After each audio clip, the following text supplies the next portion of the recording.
Donc là, je vais vous faire une vidéo parce que la plupart d'entre vous, soit n'étaient pas là ou n'ont pas compris euh, ce que c'est que le compte de résultat.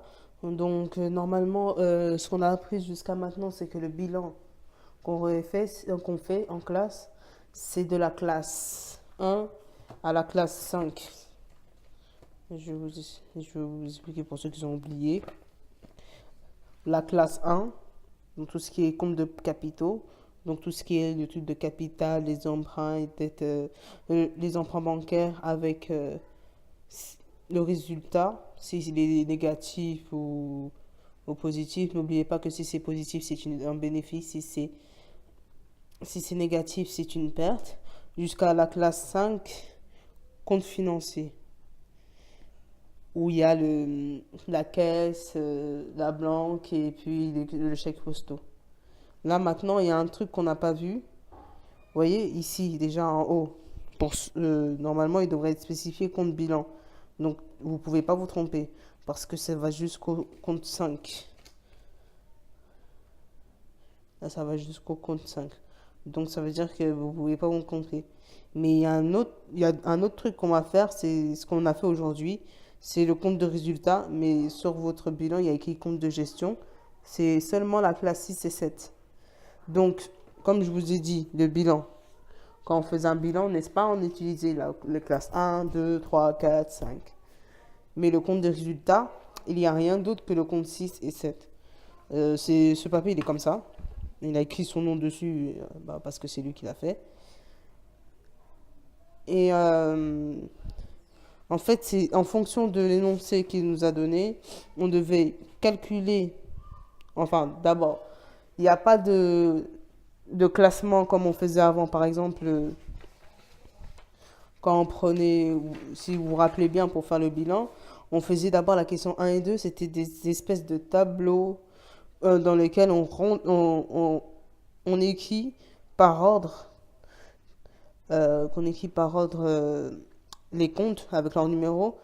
Pour le compte de résultat, il n'y en a pas besoin. On passe directement au regroupement. Sachant que la plupart d'entre vous n'ont pas de copie, je vais essayer de le faire avec quand même l'étude de cas que le profil a fait. Parce que pour moi, c'est simple à expliquer avec celui-là. Donc, voilà le cas qui nous a été donné. Donc, comme vous pouvez le voir, il y a plus de choses qu'avant. Il y a maintenant achat stocké, autre approvisionnement, achat de marchandises, autre charges d'exploitation, autre charges externes et autres produits de gestion courante. Il y a plein de trucs encore que vous n'avez pas vu. Charges financières, oui, charges financières, charges de personnel, avec les impôts et taxes et versements assimilés, avec les produits financiers ici. Il y a d'autres trucs là, et là il faut faire attention parce que certains ils ont eu peur tout à l'heure en voyant ça, mais c'est un truc simple. RRR accordé sur vente de marchandises, RRR obtenu sur achat de marchandises. Après il y a le vente de marchandises aussi qu'on n'a pas vu. Donc pour info, RRR ça veut dire rabais, remise, ristourne. Rabais, remise, ristourne. C'est comme une remise de 5% par exemple quand vous achetez quelque chose. C'est ça. Avec le vente de marchandises. Donc là maintenant on va passer aux questions qui va sûrement poser au partiel. Comme je vous ai dit, on ne fait pas les deux premières questions parce que de base vous les connaissez. Donc effectuer le regroupement préalable à la construction du bilan au 31 décembre N et construire le bilan. Ça vous le savez. Maintenant on va passer à effectuer le regroupement préalable partiel. Là oubliez le mot, on le rajoute. Donc, effectuer le regroupement préalable partiel à la construction du compte de résultat au 31 décembre N et établir le compte de résultat.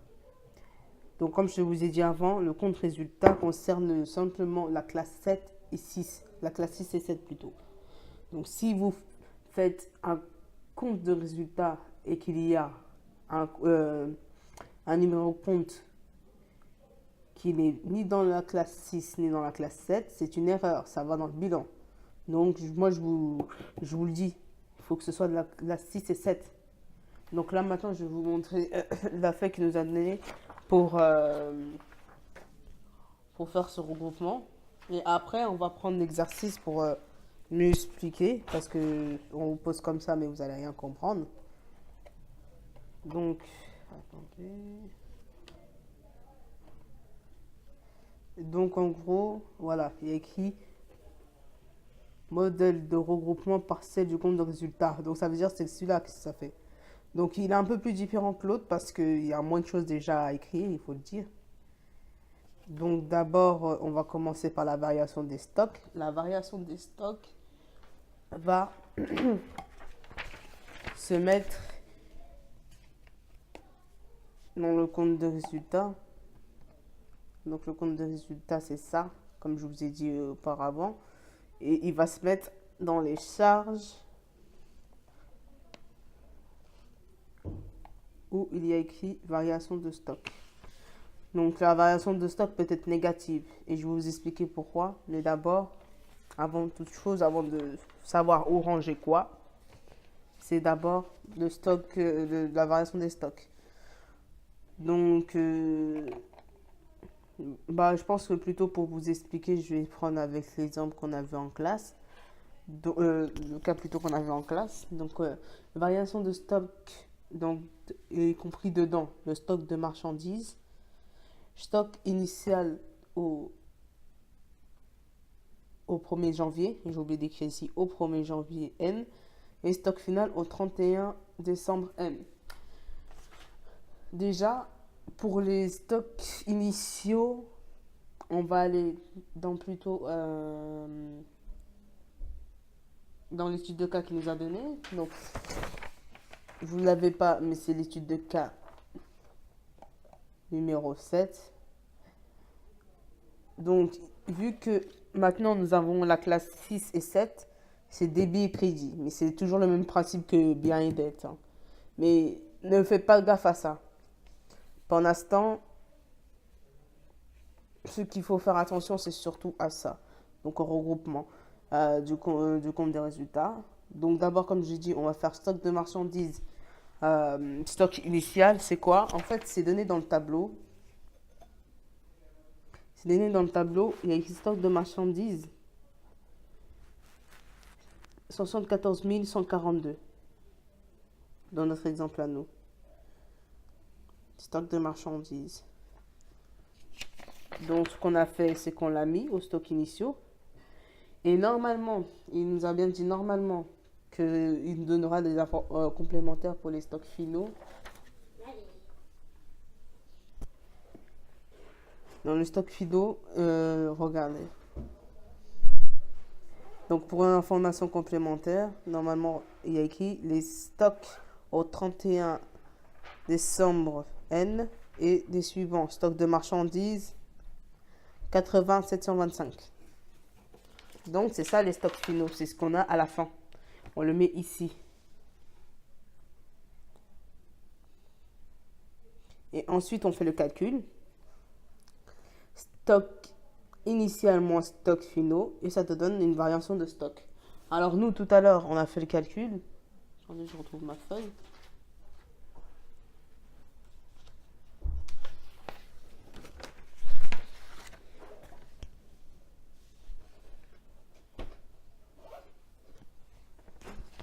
Donc, dans les stocks, comme je vous ai dit tout à l'heure, c'est ça le regroupement. Bon, moi, je l'ai fait au crayon papier, mais normalement, bon, c'est ce qu'il faudra faire. Donc, comme je vous ai dit tout à l'heure, variation des stocks, on a mis le compte 370 stocks de marchandises. Il faut bien écrire comme ça. C'est pas une autre façon de faire. Donc, stock de marchandises, et en dessous, vous faites un libellé. C'est comme un libellé, hein, en dessous libellé. Le stock initial du 0101N, comme tout à l'heure je vous ai dit, 74 142. J'ai dit que vous trouvez dans le tableau qui nous donne ici, stock de marchandises. Ça c'est simple. Et pour les stocks final du 3112N, 80 725 qu'on a trouvé, enfin qu'on n'a pas trouvé, mais qui nous a donné comme information complémentaire ici, stock de marchandises, 80 725. Donc, vous faites la différence des deux. Donc, la différence que je veux dire par là, ça veut dire qu'on doit faire une soustraction. Donc, comme je vous ai dit, la formule qu'on doit faire, c'est le stock initial moins le stock final. Et pour écrire le résultat, vous écrivez le compte 6037 ou 603.7, variation des stocks des marchandises. Et il a mis entre parenthèses ou des trucs comme ça, 6583. Quand il écrit, n'oubliez pas que quand on fait comme ça veut dire que c'est négatif. Si on fait ces signes-là, c'est négatif. Donc faites attention. C'est pour ça qu'ici, il a fait la même chose. C'est-à-dire moins. Donc en gros, vous le prenez en gros comme on dit, moins 6583. Donc après ça, on n'a pas terminé, hein, les gars. Donc j'ai dit que c'était variation des stocks. Il y avait les stocks de marchandises, mais on n'a pas terminé. On a aussi les stocks d'autres approvisionnements. Si vous vous souvenez bien, c'est le compte 320 du plan comptable. Donc c'est le même principe, hein. Stock initial, on le retrouve. Donc stock d'autres approvisionnements, là. Et après, pour le stock final, donc ça veut dire au 31-12N, l'information complémentaire, on ne se casse pas la tête, 3216. Et vu qu'on n'a pas continué ici, on a fait sur nous, donc je vais vous expliquer là encore une fois. Donc on s'était arrêté là, si vous vous souvenez bien. Maintenant, on continue. On met le compte 320, stock d'autres approvisionnements. Stock initial au 101N, comme j'ai dit tout à l'heure au départ. C'est ce que je vous ai montré dans le tableau. 4622. Stock final du 31-12N, 3216. Donc vous faites 4216 moins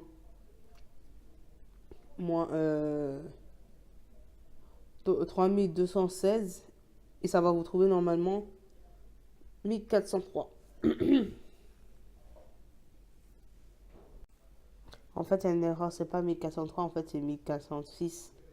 De toute façon, la suite, ce sera bon. Donc, après avoir trouvé le résultat pour les stocks d'autres approvisionnements, donc pour le résultat, on met bien le compte 603.32 ou soit vous dites 632 comme vous voulez. Variation de stock, autre approvisionnement, j'ai oublié autre ici. Donc c'est le même principe. Et ensuite, maintenant qu'on a trouvé des variations de stock de marchandises et des variations de stock approvisionnement, comme là, maintenant on va devoir trouver la variation globale des stocks. Ça fait toujours partie de variation des stocks. Ça, c'est le montant de tout ce qu'on a calculé.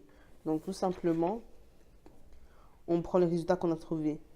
6583 moins 1406. N'oubliez pas, c'est une erreur ici. Moi, je l'ai mis la bonne réponse. Donc, on reprend. On a trouvé. C'est 603, je ne sais plus parler. 603.7. Stock de marchandises. Donc, les 6583 qu'on a trouvé au stock de marchandises. Et le stock des autres approvisionnements, donc le compte 6032 qui est 1406 que je finirai ici, ne me calculez pas, qui est trouvé plutôt pour le stock d'autres approvisionnements. Et oui, il faut mettre ici, vous avez vu les espèces de triangles, c'est delta. Mais moi je préfère écrire tout, comme ça on sait qu'on a tous les points. Et donc, et vous écrivez bien en bas, variation globale. Le résultat, c'est 5177. Et n'oubliez pas, hein, quand c'est des trucs comme ça, les espèces de guillemets, grands guillemets comme ça, c'est moins. C'est négatif.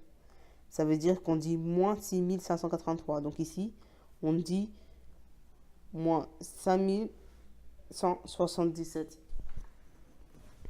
Si vous n'avez pas compris là, ce que je viens de dire, je vais faire le calcul avec vous, avec la calculatrice.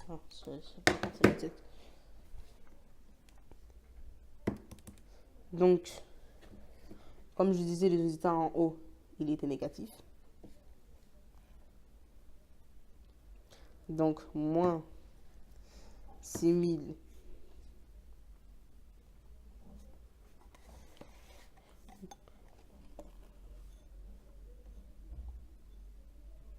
Donc, moins 6583 plus 56. Et voilà ce qu'on a trouvé. Non, mais il faut bien additionner les deux, hein, parce que c'est très important, parce que ça permet de vous calculer sur le compte de résultat. C'est comme le bilan. Si vous ne trouvez pas le bon truc, c'est que c'est faux après. Donc, faites-le bien. Quand je vous dis qu'il y a les histoires de guillemets là, ici, ça veut dire que c'est négatif. Ici, c'est positif, hein, je me suis trompé. Mais là, c'est négatif.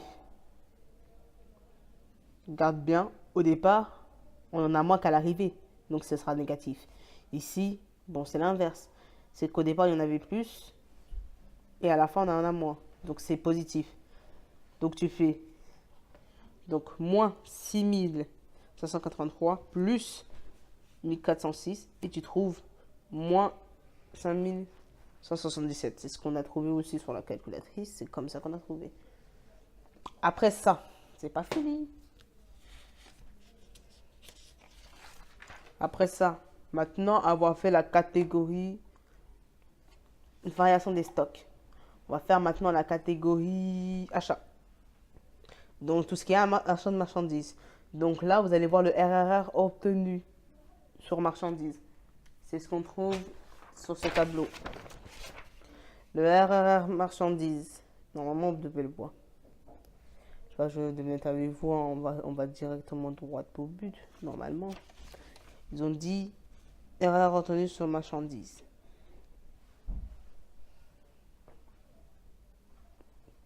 Et on a trouvé quoi? RRR obtenu sur achat de marchandises. Ne faites pas l'erreur avec en haut, hein. Faites attention.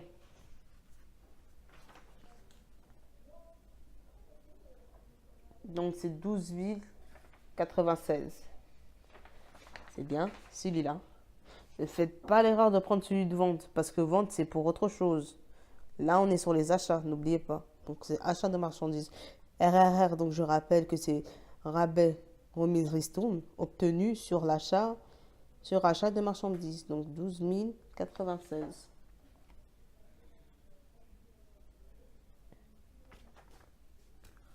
Ensuite, bon là, il n'y a que ça à faire maintenant, parce que en fait, il n'y a qu'un truc, c'est ils ont demandé que le RRR obtenu sur marchandises. Donc ils nous demandent directement la salle nette. Donc c'est rapide.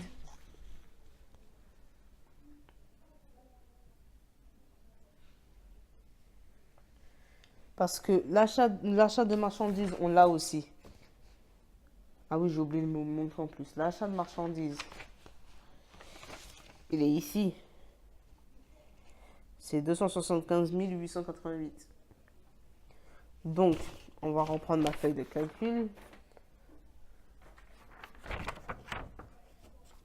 Donc, comme je vous ai dit, c'est une grande partie achat. Donc, le compte 607, achat de marchandises. Donc, on retrouve le 275 888 que j'ai dit tout à l'heure. Et le compte 6097, RRR obtenu sur achat de marchandises, qui fait 12 096. Donc, ce que tu fais l'achat de marchandises moins le 12 096 de RRR obtenu, et tu tombes sur 263 792. Et le montant que tu as trouvé, on appellera ça achat net sur marchandises. Ce n'est pas fini, comme vous voyez en bas encore, il y a encore un truc à faire. C'était par rapport aux achats nets de marchandises, donc ce que on a trouvé auparavant. Autre net d'approvisionnement. Ah non, je me suis trompée. On doit d'abord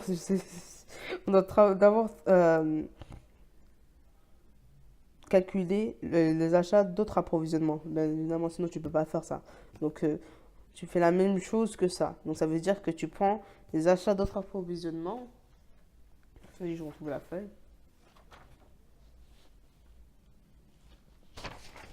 Ici, il est écrit achat stocké, autre approvisionnement.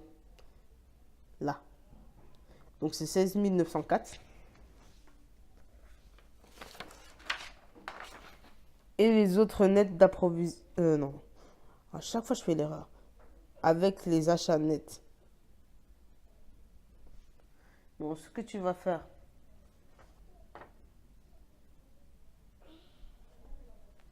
Alors, achat de d'autres approvisionnements, c'est bon. RRR, oui, il n'y a pas de RRR.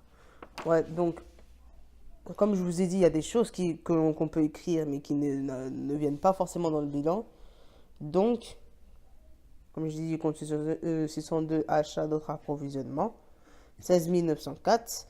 Et le 6092 RRR obtenu sur autre approvisionnement, il y a 0. Pourquoi il y a 0? Parce qu'on n'a pas. On n'a pas sur les données, on n'a rien du tout sur ça. On n'a que sur les ventes et les achats de marchandises, donc on n'a pas sur autre approvisionnement, donc 0. Donc ça fait que les achats nets, ils sont de 16 904 tout simplement. Après avoir trouvé les achats nets de marchandises et d'approvisionnement, tout ce que vous avez à faire, c'est de les mettre ensemble pour faire le total des achats. Donc c'est ce qu'on avait fait dans l'exercice. On avait pris tous les résultats. Donc 263 792 moins les 16 904 qu'on a trouvé. Ça nous a donné 280. J'ai pas dit moins. Oh là là, c'est pas moins, c'est plus. C'est plus. Si vous voyez, c'est plus. L'erreur, c'est la fatigue. Bon, bref. On fait 263 792 plus les 16 904 qu'on a trouvé ici. Et c'est là où tout le monde tombe sur le total des achats, 280 696. Et je vous dis, ça là, ce résultat-là, on appelle ça total des achats. Si vous n'écrivez pas, vous allez perdre des points pour rien. Là, on arrive à la fin du groupement partiel. Il faut bien le dire comme titre, hein. Il faut mettre un titre à chaque fois, à chaque exercice. Donc, vous écrivez bien. Attends, ça focus pas là, ça m'énerve. Modèle de regroupement partiel du compte de résultats. Donc, c'est bien. Du compte de résultats. Voilà. Donc, il faut bien écrire ça parce que je veux vraiment que ce soit pointilleux pour que vous ayez les meilleures notes et tout ça. Donc, maintenant, après avoir fait les variations de stock et les achats, maintenant, on va faire les ventes.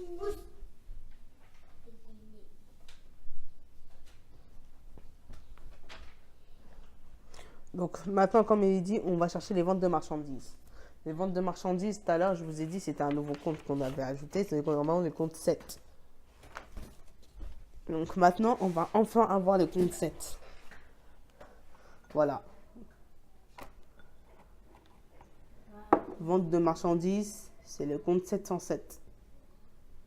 Donc, les ventes de marchandises est égal à 516 315.